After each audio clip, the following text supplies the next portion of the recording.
ย่าเดินลงวัด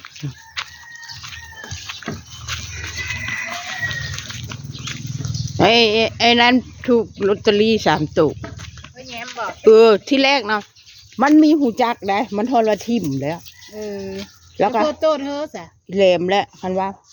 แง้มของกันคือมีถือลอตเตอรี่กันโลกของกันก็ทิ่มไว้อยู่หันมึงไปเอามาตรวจไปดึกเดี๋ยวใดเอามาตรวจ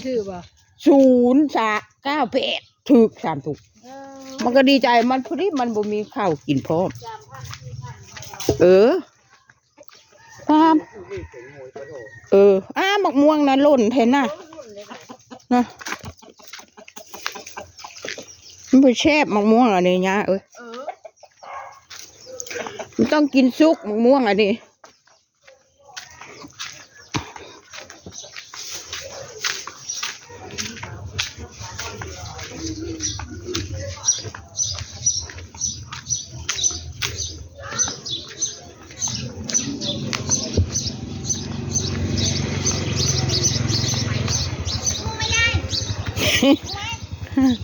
กุ้งอย่าได้อยู่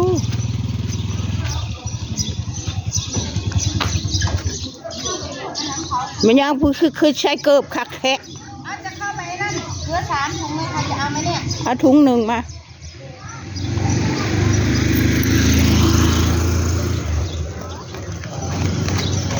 พอดีบักอันนั้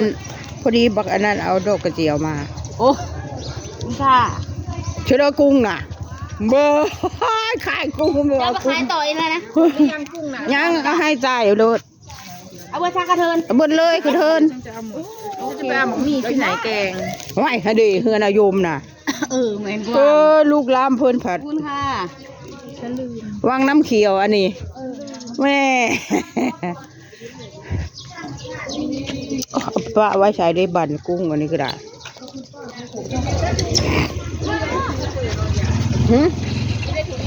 ข้าวนี่เอามาบังคับเอาปรุงหนักกับเนื้อจ่าย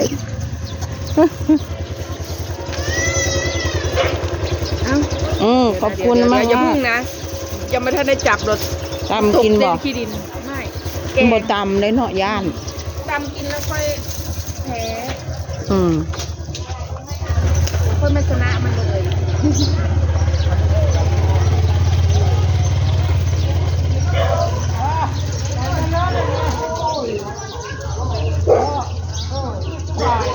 ซากเพอ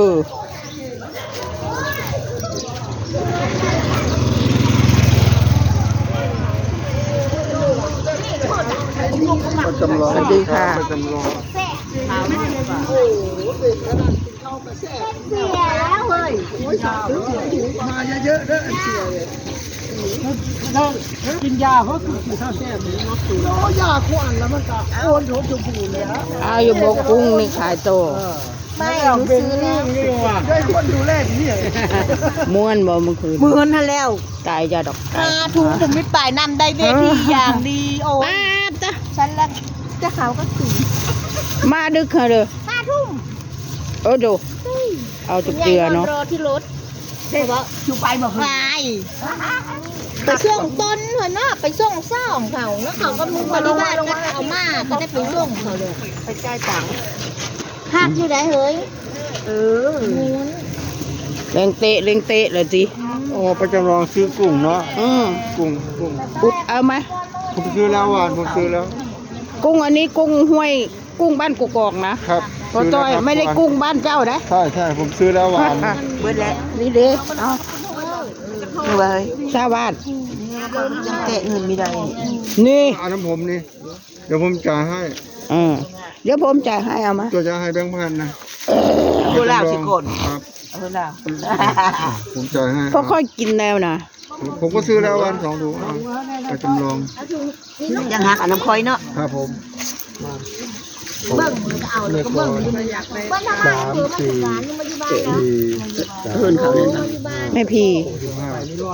35เหลือ900 มามีก็เฮือนนายยมหั่นเด้เจ้าก็ไปขอน้ำมันเลยเหรอ ใช่อยู่ดีเขาอีกาอีเก่งเพิ่นล่ะ มาแล้วบ่ เบิ่งมื้ออื่นนี่บัด บักอัน มั นั้น น มาขัดลูก บักน้อยๆอันนั้นเด้จ้ะ บ้านน้อยๆก็อยู่พุ่น บักหัวโลมต้นน้ำจะดึก ไม่ได้ไปเลยได้ไปน้ำบีมากามาแล้วก็คัดลูกแล้วก็โบลุย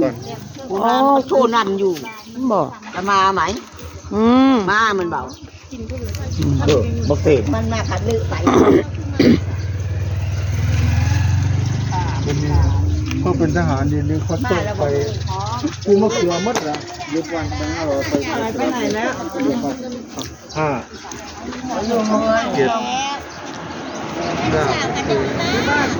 7 ฮะอยากก็ เจ้าชา นี่อันนั้นแม่มาเอาเลย เดี๋ยวต่อได้ เสี่ยวพิมพ์เป็นอะไรเสี่ยวพิมพ์ไหนรถเสี่ยวจะเสี่ยวน่ะเป็นอะไรก็ได้ไปก็ดี ยุบไปเฮ็ดไปสั่งต้องไปดอกกระเชือกกระชนไปสั่งไปไกลเพลออยู่นี่ละทื่อแล้วไม่ไปสั่งก็มีเพลอก็บ่สู้อดละ ถูกพันยาต้องพัดเพราะแบบมหาลัยได้ก็เฮาได้แล้วกันนี่เธอบางนัดทหารบางนัดเอาอีหมูแล้วเดี๋ยวแล้วนี่ดูติ๊กก็สุดก็ไปแก้ ให้เขาชื่อสกอนมาเลยชื่อกำลัง ไม่ได้ยาก แม่คุณนายเปิ้ลคุณนายเปิ้ลคุณนายเปิ้ล ม้วนแท้ อย่าไปถามนะเฮาไม่ได้ไปนะ หาเต่ามีเฮ้ยไม่ได้หาเต่าหาสักบาทได้ไปเอ็กโคอยู่สมุนไพรเนาะขนมมันเต่าก็เห็นบ่เนาะเอาไรเอาอันมันไม่ได้หาเต่าหาผัวได้อยู่พีพัดเอาว่าพื้นมาแล้วไปเอ็กนะจ๊ะเป็นเล็กผู้ตาซื้อเลยมันยะอันนี้นี่นะกันฟ้ายานยะเนี่ยแต่พื้นมาก่อนเนี่ยมันจะตีกัน อีรถปะทูหันยังบ่ได้จ่ายบ่ต้องบอกได้เพื่อกูไปจ่ายอีกเถอะ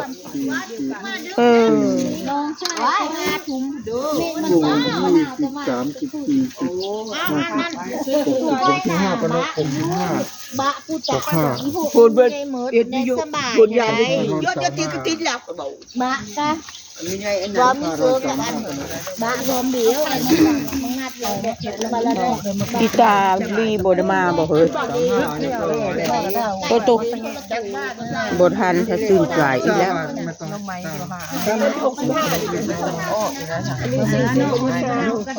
มึงกูนำมาจะทั้งข่าวนะของแม่ลุงกินให้ยันจำฟ้าลุงกิน20 30 45 คนได้ถ้าไปหาหน่อไม้กันแล้วบ่ท่ากินเด้อมื้อนี้เปิ้นถ้าไปหาหน่อไม้มาแกงกินเด้อมื้อนี้ แกงขายแกงกินแกงขาย โดนพากิโลมาเนี่ยเพิ่ม หน้าขาวแท้ และสงการนะบ่คือมา ปนกคาเป็นปนก เขามี ฮะว่าไม่ดู โตแล้ว มาอยู่บ้านแม่นบ่เนาะแม่นบ่เนาะแม่นบ่เนาะ ขายนี่ตะมุแม่นความ โอเค แดดทางนี้ ขายตำมะฮุ่งก็ได้ดีเปิ้นขายรูดไม่ความ เราอยู่กับบางกูจุ่มก็เขามาชิวดีจันเสร็จ คันตำแซ่บแล้วอยู่ชีหูอยู่หูเขาก็ควัดกิน เขาไปอยู่นั่นเราเหงาที่ เอาแล้วก็มาอยู่ โอเคค่ะขอจบคลิปแค่นี้ค่ะ